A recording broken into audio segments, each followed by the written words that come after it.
client comes in and you start filing their nails, you notice that something's on the nail and it looks a little green or discolored. They start to freak out. You start to freak out. Why is this nail green? Is it a nail fungus? Let's get into it right now.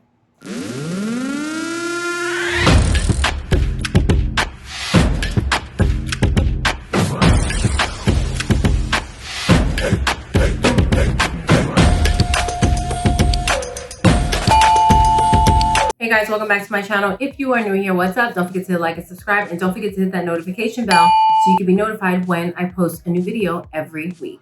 So at some point in your nail career, unfortunately, more times than you'll care for, you're gonna come in contact with a customer that comes in or ends up developing what we call a green nail. So as most of you probably thought, as I used to think, it's, oh my God, it's a fungus. Well, I'm just gonna tell you right now, this is not a nail fungus. What this is a discolorization that is caused by a bacterial infection that comes from several different types of bacteria, or what we call... We are looking at how to pronounce this name, as well as how to say more interesting and often confusing medical terms, and some of the most mispronounced ones too. Pseudomonas, yes, the P is silent, aeruginosa, or Staphylococcus aureus. So let's back it up for a second. I know you're like, what are all these terms? So what is staph? So let's start by saying that staph is the most common human bacteria and is normally carried by about 1/3 of the population. It can be picked up on doorknobs, on handles, on surfaces, and it can spread quite frequently when you're doing skin-to-skin contact like what we do as nail technicians.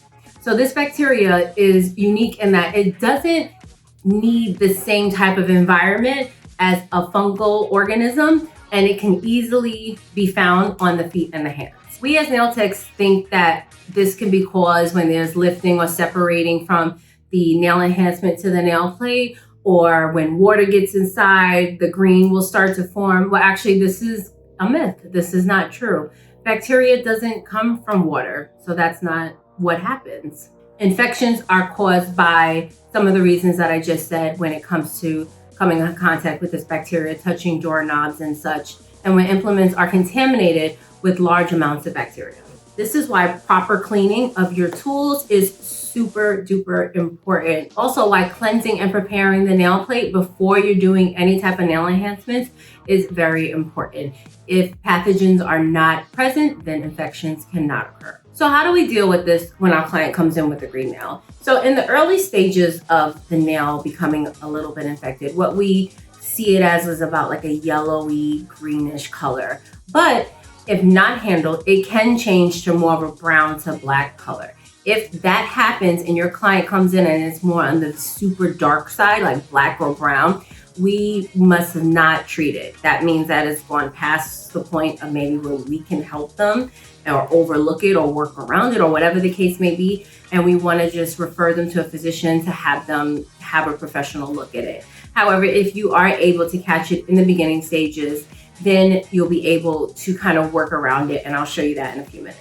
But always remember that we as nail techs are never, ever allowed to diagnose a client. So when you're doing your client, it's super important to pay attention to them when they're coming in for a fill-in, especially if you're using any type of acrylic, like a cover color, or you have like an ombre thing going on, or you have like a really intense pigmented color on their nail. This is why it's very important that as you're starting to file and prep the nail, you're taking a look at that nail. If you see sometimes what you'll see is a little bit of a shadow. Even if you just want to see, always clip the nail off or clip around it so you can get a full view if you see any type of shading into the nail. So we always want to make sure that we're paying a lot of attention when we're doing a fill-in, and this is why prep is so important, because most of the time we can catch this in the beginning stages. And again, I'll show you how to handle that, but we want to make sure that we're always paying attention to the nail. And this is also why it's very, very important that we express to our clients why they need to come into the shop frequently. So we want to make sure that they come in about 3 weeks, 4 max. I tell people max. After 4 weeks, things start happening and it's more work and it's more problematic. So we want to express to them, this is why we need you to come in at 3 weeks. I don't need you to come in at 3 weeks. It's not about money. It's about your nail care. I have to see those nails in person. I have to see what's going on, because what will happen sometimes is, even if the nail's lifting, let's say the nail's not even green. Let's just get off that for 1 second. The nail could not be lifting all around, but what could be happening is it could be lifting in the middle. So we want to make sure that, like I said, they come in the right amount of time so we can just assess the nails and work and make sure everything is good. So I do find that certain clients tend to have more lifting. So I'm just gonna go over a couple of these with you. So I find that clients that always cut their nails. So I don't know about you guys, and again, this is going off of my own personal experience, that I do have some clients that every single time they come in, they want to cut. Some people want to cut a little bit. Some people make major cuts. Some people usually like to wear their nails a certain length. So they always want you to cut, maybe wear as much as the fill-in, as much as it grew, or whatever the case may be. But if you have someone that comes in and they cut every single time, they want to cut down, or they cut down frequently, I have those people soak off more than often. As previously mentioned to you in another video, I told you guys that you should technically only be soaking your clients off 2 to 3 times a year, max. They shouldn't really need to come in it. If they do need to soak off more than that, then there's other things going on. But I do have people that cut their nails soak a little bit more. And the reason being is that when you have an enhancement on your nail and I'm cutting that nail, that movement of the cut, the breaking, I'm interrupting the nail enhancement. So what that can actually do is cause lifting, like I just said. You won't see it on the outside maybe, but it'll disrupt the enhancement in the middle. So in order to avoid that, I like to soak them off ever so often, just to make sure, again, everything is going good. So that is one type of client that you might notice to have a lot of lifting. And also, as I previously mentioned, clients that don't come in often. Clients that don't come in often, we have the 5, 6, 7 weekers that they pop in every, like, hey, and you're like, you still wearing those nails? Those people. We want to get them to come in a little bit often. As I just said, 3 weeks, 4 tops, because we want to make sure those nails are looking okay. Text them, say what's going on. Even if it's a money thing or something, text me a picture of your nails. Let me see it, make sure everything's going okay. You just want to be in contact with those people, or what's going to end up happening is when they do come that 7th week or so, they're going to need to soak off, because you're going to need to see what's going on in those nails. So we always, again, want to just make sure our clients know the time frame of when they need to come in to do their nails. Another type of client that will have some lifting is clients that have long nails. Clients that have long nails do a lot of damage to their nails, especially those that start long and don't really have a natural nail that's long enough to support the length of the enhancement.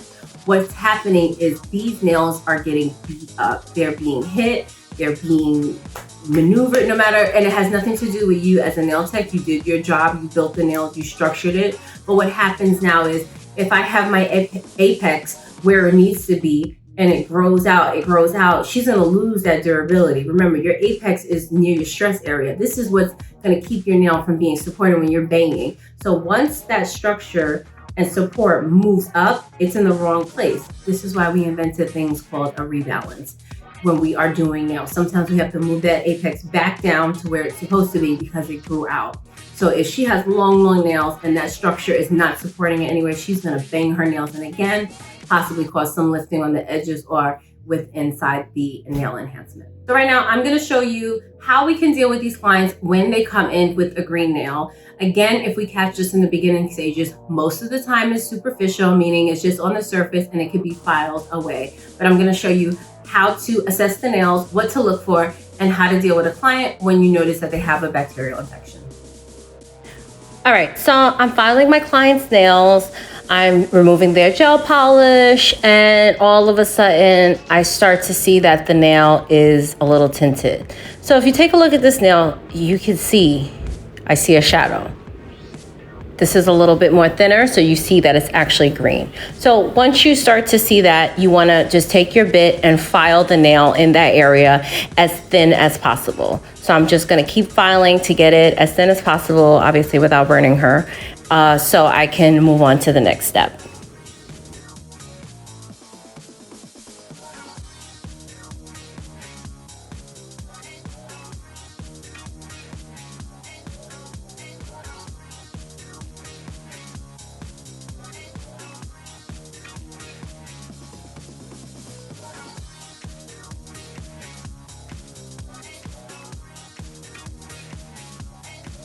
Once that nail is filed as thin as possible, what I'm gonna do is take my nippers and just remove any acrylic where you see that it's dark. So I wanna make sure that everything that's dark or green is totally exposed so I can remove it. So you wanna clip all the way until you kind of see where the green ends with your nippers.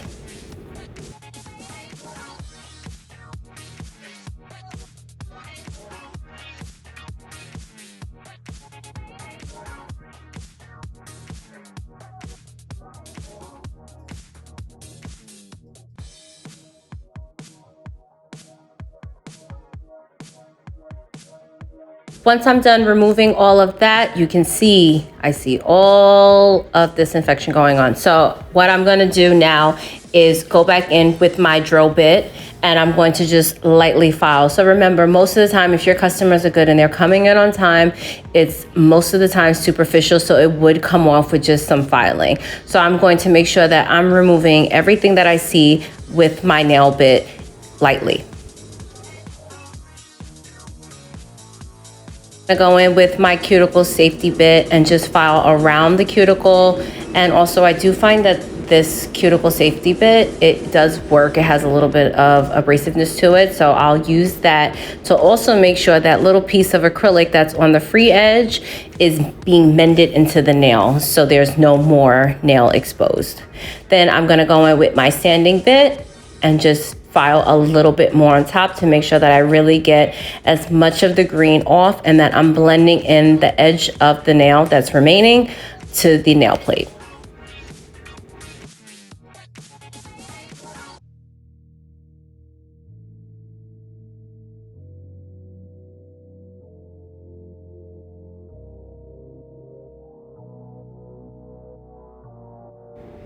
Once that's done, I'm gonna take a little bit of nail glue and just seal to fully make sure that that nail that's remaining on there is blended in.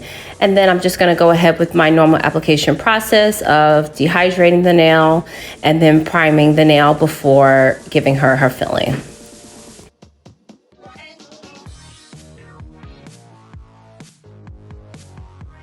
This is what the nail looks like afterwards. Everything is fine. You just wanna kind of keep an eye on it when she comes back in. And remember that everything we use on this client needs to be sanitized, it needs to be clean, it needs to be disinfected. So what I do is I immediately dump it into some acetone. Every bit that I use on this person, I'm going to take my sanding bit off the mandrel. I'm going to dispose that and place it into some acetone until I'm able to clean it and disinfect it. Once it's done in the acetone, I will usually just take it out and spray a little bit of antiseptic and some barbicide onto the bits and make sure that they're properly cleansed. It's just like a little quick disinfecting, and then replace the sanding bit on the mandrel with a new one so that we don't spread anything on to the next customer.